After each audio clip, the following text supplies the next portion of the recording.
Yes, and start.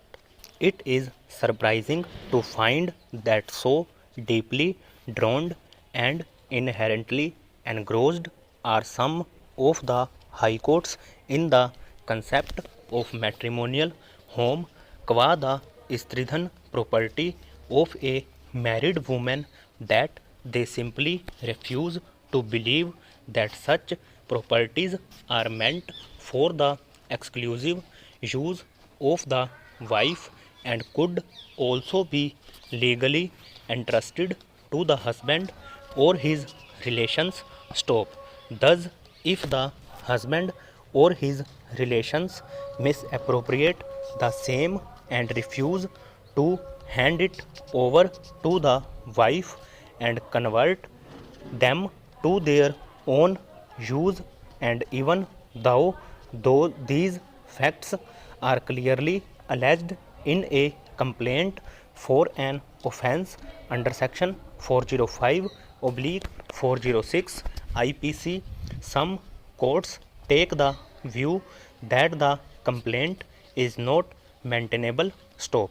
Thus, even when clear and specific allegations are made in the complaint that such properties were entrusted to the husband, they refuse to believe these hard facts and brush them aside on the ground that they are vague and completely shut their eyes to the fact that the husband could also be guilty under section 405 over 406 IPC in view of the clear allegations made in the complaint.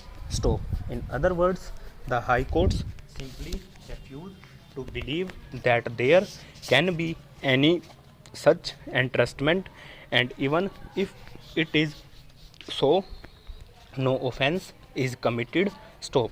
Such an approach amounts to a serious distortion of the criminal law, resulting in perpetrating grave and substantial miscarriage of justice to the wife at the hands of the high courts. Stop.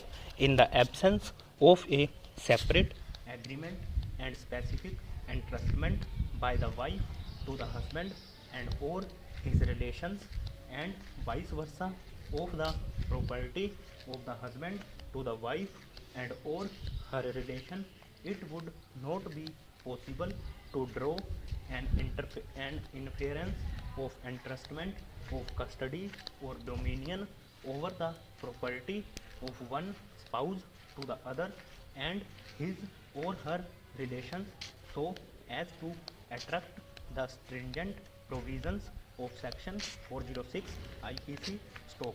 The offense of criminal break of trust is cognizable and non-bailable and punishable with imprisonment for a term of 3 years or with fine or with both. Stop.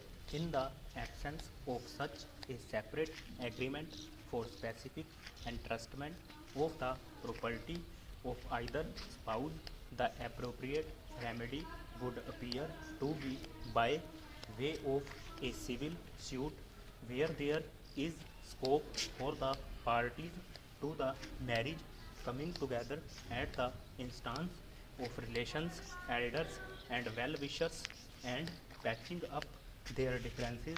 Stop. Entertaining complaints of the irate wife or husband against the husband or wife without even an allegation of a specific and separate agreement constituting entrustment of the property of the wife of the husband would have disastrous effects and consequences on the peace and harmony which ought to prevail in matrimonial homes. Stop.